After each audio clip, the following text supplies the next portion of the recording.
ETF index mutual funds నేర్చుకుని stock మార్కెట్లో రాణించాలనుకుంటున్నారా? వెంటనే ఈ నెంబర్కి కాల్ చేయండి. నమస్తే రమగారు. నమస్తే జయ. రమగారు, ఈర్ష్య, అసూయ వీటిని పోగొట్టుకోవాలంటే ఏం చేయాలి? అంతకన్నా ముందు అసలు రెండు ఒకటేనా? కాస్త దగ్గరగా ఒకటే. అవునా? అసూయ, ఈర్ష్య ఇవన్నీ ఏంటంటే అక్క చెల్లి ఈర్ష్య, అసూయలు. పక్కవాడిని చూసి బాధపడ్డాం, వాడికి ఉందే అని బాధపడ్డాం, మనకు లేదే అని చింతపడ్డాం. వాడికి ఏదైనా వస్తుంటే వాడికి వచ్చేస్తుందో అని బాధపడ్డాం. వాడు ఏదైనా గుడికి వెళ్తుంటే అమ్మో వీడికి ఇంకా కలిసి వస్తుందేమో అనిపించటం. ఇవి చిన్న చిన్న విషయాల దగ్గర మొదలయ్యి పెద్ద పెద్ద విషయాల దాకా ఉంటాయి. పిల్లలు తమ దగ్గర లేని బొమ్మలు పక్కవాడి దగ్గర ఉంటే ఈర్ష్యపడతారు. వాళ్ళ నాన్న ఎంచక్క వాడికి అన్నీ కొనిపెడతాడని.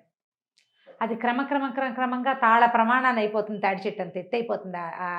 ఇది అయిష్టం, ఆ ఫీలింగు. కొంతమంది వాళ్ళతో నాన్న చాలా ప్రేమగా ఉంటున్నాడు, మా నాన్న ఉండడు, అలా ఫీల్ అవుతారు. ఒక్కోళ్ళు వాడు తెల్లగా ఉన్నాడు, నేను రంగు తక్కువగా ఉన్నాను, లేకపోతే వాడికి మార్కులు వచ్చేస్తున్నాయి, నాకు రావట్లేదు. ఇప్పుడు తెలుపు నలుపుకి ఏం చేయలేం. వాళ్ళ నాన్న బాగా కొనిపెట్టడం, మన నాన్న కొనలేకపోవడానికి ఏం చేయలేం. వాడికి చదువు వస్తుంది, నాకు రావట్లేదు దగ్గర మనం కొంచెం ఆలోచించవచ్చు. వాడు తెల్లగా ఉన్నాడు, నేను నల్లగా ఉంటే ఏం చేస్తాము? అంతే కదా. వాళ్ళ అమ్మ నాన్న తెలుపు, వాళ్ళ ఇంట్లో అందరు తెల్లగా ఉన్నారు, అమ్మాయి తెల్లగా ఉంటుంది. మన ఇంట్లో కొంచెం అందరు రంగు తక్కువ, మనం కూడా కాస్త కలర్ తక్కువగా ఉంటాం. ఇలాంటి వాటికి పోలికలు పెట్టుకుని ఈర్ష్యపడి అసూయపడి కుళ్ళిపోతానని పెంచుకుంటే ఏమీ చేయలేకపోతాం. వాటికి ఏం చేయలేం. మనం ఏం చేయాలి? ఆ తెలుపుని జయించగలిగే ప్రజ్ఞ ఏదైనా మనం చూపించాలి. అసలు రంగుల మీదకి పోదు, తాత్కాలికమైన విషయం అది. రంగు, రూపు అవన్నీ చాలా తాత్కాలికమైనవి. ప్రజ్ఞ, మేధస్సు, మంచితనం శాశ్వతమైన లక్షణాలు. ఇప్పుడు స్వభావాల్లో మార్పులు, సౌందర్యంలో మార్పులు ఏం చేస్తాం? ఇప్పుడు కొంచెం మనకు బ్యూటీ పార్లర్ అవి ఇవి అవకాశాలు, అంటే అవి పైకి కనిపిస్తాయి రమగారు, ఇవి పైకి కనిపించవు, మనతో పాటు ఉంటాయి. అదే కదండి. ఇప్పుడు మనకి తెలియని తనంతో అలాంటి ఊహలు వస్తాయి. చిన్నప్పుడు ఎక్స్ప్రెస్ చేస్తారు. అవును, ఎక్స్ప్రెస్ చేస్తారు. చిన్నపిల్లలప్పుడు తెలీదు, వీళ్ళంతా ఏమైనా అనుకుంటారని, తనను చెనబుచ్చుకోవాల్సి వస్తుందని అంత తెలియదు, అలా తెలియదు కదా. చిన్నప్పుడు ఎక్స్ప్రెస్ చేస్తారు. అమ్మ ఎందుకే తెల్లగా ఉంది, నేను ఎందుకే నల్లగా ఉన్నాను, అలా బాగా ఫీల్ అవుతారనమాట. ఆఖరికి కృష్ణుడు కథల్లో కూడా అలాంటివి చెప్తుంది. అన్నయ్య ఎందుకు తెల్లగా ఉన్నాడు, నేను ఎందుకు నల్లగా ఉన్నానని కృష్ణుడు అడిగాడని. కృష్ణయ్య అడిగాడని హిందీ వాళ్ళ కథల్లో బాగా కనపడతాయి. ఓకే. అంతే. వాడు ఎందుకు, అన్నయ్య ఎందుకు తెల్లగా ఉన్నాడు, నేను ఎందుకు నల్లగా ఉన్నాను, పిల్లలకి అట్లాంటి ఊహలు వస్తాయి. అవును. అయితే అప్పుడు ఏం చెప్తుంది వాళ్ళమ్మ? ఏం పర్వాలేదు, నువ్వు నల్లగా ఉన్నా కూడా నీకు ఇంత ఉంగరాలు జుట్టుంది, నీకు ఇంత చక్రాలు లాంటి కళ్ళు ఉన్నాయి, చూసావా ఆ తేడా ఉంది. తర్వాత నువ్వు కాదురా, నువ్వు కడుపులో ఉన్నప్పుడు నేను బాగా ఎక్కువ కారం తినేదాన్ని, నా వల్లే నాన్న నువ్వు నల్లగా ఉన్నావు అంటే పిల్లాడికి చిన్నపుచ్చుకోవటం ఉండదు. పోనీలే మన ఇద్దరం కటిఫ్లే, నువ్వు నాతో మానేంటే అమ్మతో కటిఫ్ చేయాలనిపించదు పిల్లలు. నల్లగా ఉంటే ఉన్నానులే, అమ్మ కావాలి నాకు అనిపిస్తుంది. క్రమంగా దాని నుంచి తప్పించేస్తారు తెలివిగల తల్లులు. నలుపు తెలుపుల మీదకి పోనివ్వరు. కాస్త పెద్దవాళ్ళు అయ్యాక వీళ్ళ తాలూకు ప్రజ్ఞ, వీళ్ళ మార్కులు, వీళ్ళ చదువులు, వీళ్ళ ఆలోచనలు పెరిగిపోతాయి. స్వభావం దాన్ని డామినేట్ చేసేస్తుంది. మిగిలినవన్నీ పోతాయి. అవన్నీ ఒక దశలో ఉంటూ ఉంటాయి. ఆ దశలో వాళ్ళకి కలిగే ఈర్ష్యని తప్పించగలిగే తెలివితేటలు చుట్టుపక్కల ఉన్న సమాజంలో కానీ తల్లుల్లో కానీ ఉంటే చాలా సింపుల్గా పోతుంది. కొంతమంది ఎంత వయసు వచ్చినా ఈర్ష్యను దాచుకోలేరు. అవునండి. వీళ్ళకి పేరు వచ్చేస్తుందని, వాళ్ళు ముందుకెళ్ళిపోతున్నారని, లేకపోతే వాళ్ళు సంపాదించేసుకుంటున్నారని, వాళ్ళు గొప్పవాళ్ళు అయిపోయారని, వాళ్ళ కొడుకులు పుట్టారని, నా కూతుళ్ళు, అలాంటి పాయింట్లు కూడా ఉన్నాయి. వాళ్ళ అమ్మాయికి మంచి పెళ్లి సంబంధం వచ్చేసింది, మా అమ్మాయికి రాలేదని, వాళ్ళ పిల్లలు అమెరికా వెళ్ళిపోయారు, మా పిల్లలు వెళ్ళలేదని. లోకంలో ఎవ్వరికి వాళ్ళు చేసుకున్నది కాదు, అన్నీ ముందు నుంచి వచ్చేవే ఉంటాయి. అందుకని మన వాళ్ళు ఏమంటారు, ఏముందమ్మా ఏం చేస్తాము, పుణ్యం కొద్ది పురుషుడు దానం కొద్ది బిడ్డలు అని దీర్ఘం తీస్తారు. అది మంచి నోవు నోచుకుంది, అందుకని దాన్ని మంచి మొగుడు, మనం మంచి కొర నోవులు నోచాము, అందుకని మన మొగుడు ఇట్లా ఉన్నాడు అని సర్దేవాళ్ళు పెద్దవాళ్ళు పాత రోజుల్లో. ఈ గుణాన్ని పోగొట్టుకోకపోతే కట్టెకున్న నిప్పు కట్టెని కాల్చినట్టుగానే మనుషుల్ని కాల్చేస్తుంది. అసూయ ఎంత దహించేస్తుందంటే లోపల అసలు మామూలు బాధ కాదు వాళ్ళది. ఇప్పుడు మండుతూనే ఉంటుంది. దాని మీద అగ్ని మీద ఆజ్యం జల్లినట్టు మంట ప్రజ్వరిల్లడానికి చల్లకూడదు, మంటను ఆర్పేసుకోవాలి. దానికి పురాతన కాలపు సామెతలనే మనం తీసుకోవాలి. పిల్లలు ఇట్లా ఈర్ష్యపడే స్టేజ్లో చిన్న పొన్న సరదాగా కథలు చెప్పాలి. మామూలుగా పెద్దవాళ్ళు చెప్తారు, ఒరే నా ఓ కన్నా మనకు లేదని ఏడుస్తున్నాం అనుకో, కళ్ళు పోయేది ఓ కన్నే పోతుందిరా, మనకు లేదని ఏడిస్తే ఒకటే పోతుంది, పక్కవాడికి ఉందని ఏడిస్తే 2 కళ్ళు పోతాయి అంటారు. అంతేగా. చెప్పాలి, చెప్తూ ఉండాలి. బాగా చిన్నప్పుడు ఇలాంటి ధోరణి పిల్లల్లో బయటపడుతుంది. ఎంచక్క వాడి దగ్గర అన్ని మంచి బొమ్మలు ఉన్నాయి, నా దగ్గర లేవు. అవును. అప్పుడు మనము కొనుక్కుందాంలే నాన్న, అలా ఏదో 2 మాటలు చెప్పటం. పిల్లలు దేన్ని చూసి ఈర్చిపడతారో అందులో సగమైనా మనం చేయటం. లేదా వాళ్ళు ఎక్కడి నుంచి చూసి అడుగుతున్నారో అక్కడికి వెళ్ళడానికి కట్ చేయటం. మొత్తానికి ఆ స్వభావాన్ని అయితే మార్చుకోవాలి కదండి. మార్చుకోవాలి. లేకపోతే ఏమవుతుందంటే కొంతమంది బాగా నెగిటివ్గా తయారయ్యి చుట్టుపక్కల సమాజాన్ని ఇబ్బంది పెట్టే లక్షణాలు బయటపడతాయి వాళ్ళు. అవును. వాళ్ళు అలాంటప్పుడు సొంత తమ్ముళ్ళని చెల్లెల్ని మోసం చేయడానికి కూడా రెడీగా ఉంటారు, అయిపోతారు. ఆ ఓర్చుకోలేని తనతో సొంత వాళ్ళని కూడా ఓర్చుకోలేరు. అవును. పద్ధతి మార్పించుకోవాలి అంతే. అయితే మన మామూలుగా చిన్న కథలు చెప్తుంటామా. ఒక ఊళ్ళో ఒక ధనవంతుడు, అంటే మరి పెద్ద ధనవంతుడు కాదు, ఒక మాదిరి ధనవంతుడు, ఒక సుమారైన పేదవాడు పక్కపక్క ఇళ్లలో ఉండేవాడు. ఈ పేద అతను, మేమిద్దరం ఒకే ఊరు వాళ్ళం, ఒకేసారి ఈ ఊరు వచ్చాము. వాడు వ్యాపారం మొదలుపెట్టి వ్యాపారం 2 కలిపి చేసుకుని వాడి పైకి ఎక్కిపోయాడు. నాకు వ్యాపారపు తెలివితేటలు లేవు, నేను వ్యవసాయంతో నేను ఇలాగే బక్క రైతుగా ఉండిపోయానని అనేవాడు. ఏదో లేరా నాకు కలిసి వచ్చింది అనేవాడు ఇతను. కనపడ్డప్పుడు మాట్లాడుకునేవాడు. అయితే ఈ రోజు దినదినగండ 100 ఏళ్ళ ఆయుష్గా ఉన్నటువంటి బక్క పేద రైతుకి అతను ఏంటంటే చాలా కష్టపడితే ఏదో ఒక మాదిరిగా వచ్చేది. ఒక్కోళ్ళకి భలే అదృష్టం తిరిగిపోతుంది. 2 ఎకరాల పొలం వాళ్ళే మెల్లిగా జాగ్రత్తగా చేయటం వల్ల వాళ్ళ సమయం కలిసి వచ్చో, ఎక్కడి నుంచైనా 10 రూపాయలు కలిసే అవకాశం వచ్చో వీళ్ళు బాగా పెరుగుతారు. అవును. 2 యాడ్ అయ్యి మెల్లిగా 10-15 ఎకరాల ఆసాంలో అయిన వాళ్ళని చూస్తూనే ఉంటాం మనం. అతని విషయంలో అట్లా జరగల. ఆయనకు సంతానం ఎక్కువ, ఆ 2 ఎకరాలతోటే ఉన్నాడు. పక్కనున్న ఆయన అదే 2 ఎకరాలతో మొదలుపెట్టి ఏదో చిన్న వడ్ల వ్యాపారం మొదలుపెట్టి పని ఎక్కువ చేసి శ్రమపడి ఒక 15 ఎకరాల ఆసామి అయ్యాడు.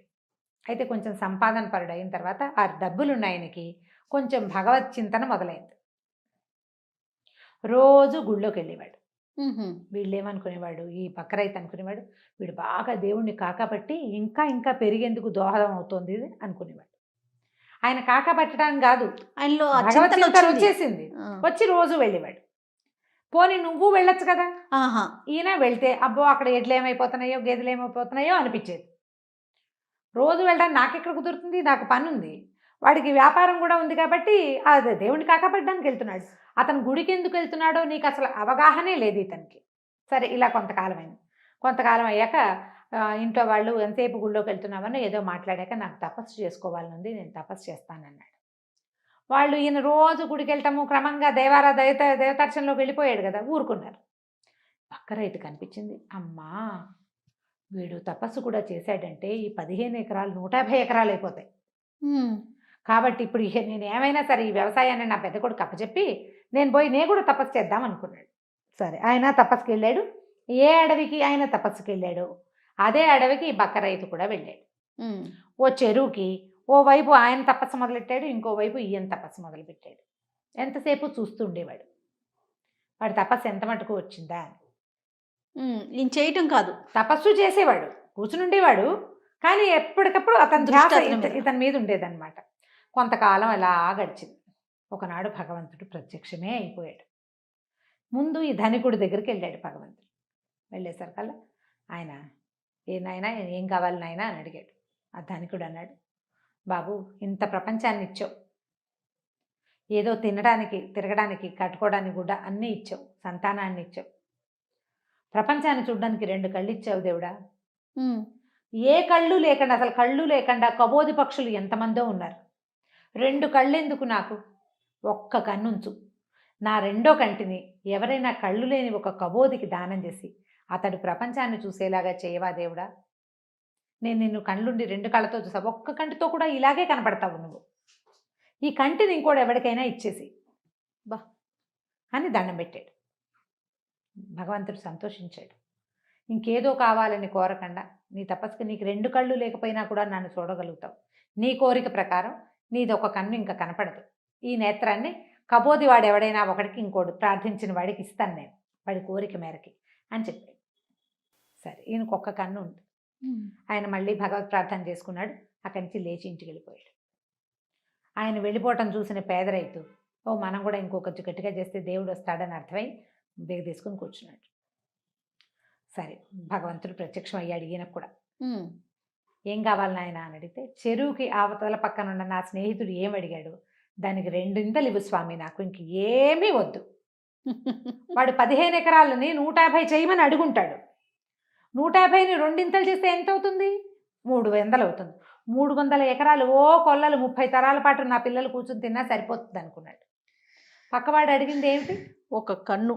దానికి 2 అంటే 2 కళ్ళు. కళ్ళు పోయింది. ఈయన నిర్ఘాంతపోయాడు రైతు. అయ్యో అయ్యో నా కళ్ళు కనపట్లేదు దేవుడా, నిన్ను అత్యద్భుతమైన స్వరూపాన్ని చూశాను, ఇప్పుడు నా కళ్ళు కనిపించట్లేదంటే భగవంతుడు చెప్పాడు, నువ్వు చేసిన తపస్సు వల్ల నువ్వు నన్ను చూడగలిగావు. నీ కోరిక వల్ల నువ్వు ఏది చూడలేకుండా అయిపోయావు. నీకేది కావాలో నువ్వు అది అడగాలి, పక్కవాడికి ఏది ఉందో అది కాదు.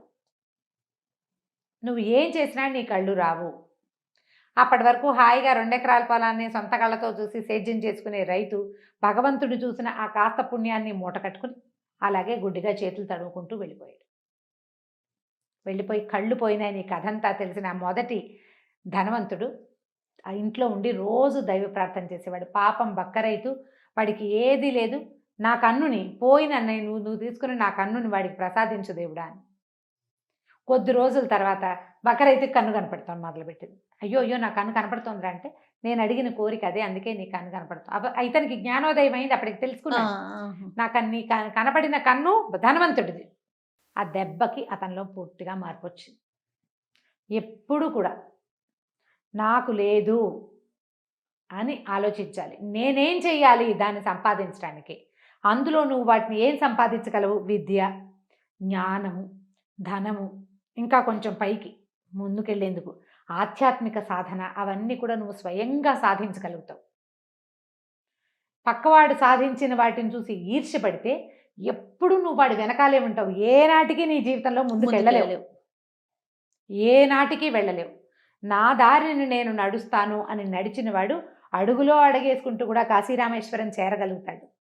పక్కవాడిని చూసేవాడు ఏ గోతిలోకో పడతాడు. రన్నింగ్ రేస్ చేసేటప్పుడు చెప్తారు పిల్లలకి, పక్క వాళ్ళని చూడొద్దు, ముందు చూడు అని. అవునవును. నీ గోల్ అచీవ్ చేయటానికి గోల్ సెట్ చేసుకో, గోల్ వైపు పరిగెత్తు. నీ పక్కవాడి గోల్ ఏదో నీకు అక్కర్లేదు, వాడు ఎలా పరిగెడుతున్నాడో నువ్వు చూడొద్దు. ఇది బతుకంతా ఫాలో అవ్వాలి.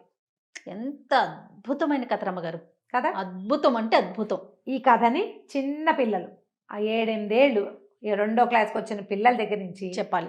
ముసలి తాతకు కూడా చెప్పాల్సి వస్తుంది ఒక్కొక్కసారి.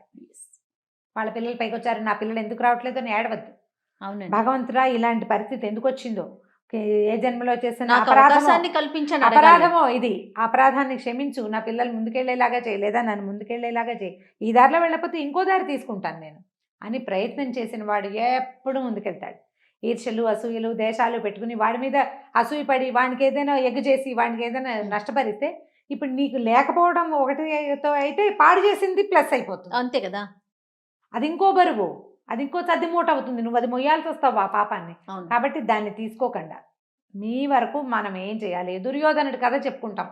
ఈర్ష్యాసూయలతోటి దుర్యోధనుడు పాండవులకి రాజ్యం వెళ్ళనివ్వకూడదన్న పట్టుదలతోటి చివరికి తన రాజ్యాన్ని తను చేసుకోలేకపోయాడు, కోల్పోయాడు. పాండవుల కథ దీనికి ప్రత్యక్షమైన ఉదాహరణ మన ముందు యుగంలో జరిగింది. అవును, వీళ్ళు నిజానికి అఖండ సామ్రాజ్యానికి వారసులు అయినప్పటికీ, వాళ్ళ నాన్న రాజ్యం అయినప్పటికీ వదిలిపెట్టేశారు. మాకు 5 ఊళ్ళు ఇస్తే చాలని ఒప్పుకున్నారు వాళ్ళు. కానీ అతను తనది హక్కు కాని విషయానికి కూడా అతను పోరాడినందుకు ఏమయ్యాడు? తమ్ముళ్లతో సహా 100 మంది తమ్ముళ్ళ మరణానికి, కొన్ని లక్షల మంది మరణాలకి కారణమయ్యాడు దుర్యోధనుడు. చరిత్రహీనుడిగా మిగిలిపోయాడు కదా, చరిత్రహీనుడు అయిపోయాడు. దుర్యోధనుడు ప్రవర్తన దుష్ప్రవర్తనగా ఉండిపోయింది. దాంట్లోకి వెళ్ళొద్దు. పోనీ ఉండిపోయింది, పోనీ అతను ఏమైనా అనుభవించాడా? లేదు, అది లేదు కదా. పగతోనే అంతమయ్యాడు. కేవలం ఈర్ష్య, అసూయ, అంతే. అది తప్ప రెండోది లేదు. మిగిలినన్ని వ్యవహారాల్లో దుర్యోధనుడు చాలా బలవంతుడు, చాలా గొప్పవాడు. అతను చాలా జాగ్రత్తగా చేశాడు రాజ్యాన్ని తనున్నప్పుడు. కానీ ఈర్ష్యని జయించలేకపోయాడు. కామక్రోధ లోభమోహ మదమాత్సర్యాల్లో ఒకటి ఇది. లోభం, నాకే కావాలన్న ఉద్దేశం. పోగొట్టుకోలేకపోతే చివరికి ఏమైంది అదే దారి. కాబట్టి ఈర్ష్య అసూయ ఉండకూడదు. ఎలా ఉండాలంటే నామమాత్రంగా, ఇప్పుడు వాడు ఒకడు మన పక్కన ఉన్న వాడికి 100 మార్కులు వస్తాయి, ఈర్ష్యపడు, 101 సాధించడానికి ప్రయత్నం చేయి. ఒట్టి ఈర్ష్య పడితే ప్రయోజనం లేదు కదా. కష్టపడాలి కదా. వాడి పరీక్ష పేపర్లు పాడు చేద్దాంలేండి దిక్కుమాల ఉద్దేశాలు వస్తాయి, అందులోకి వెళ్ళకూడదు. చాలా బాగుంది రమ్య. నమస్తే. నమస్తే శ్రేయ.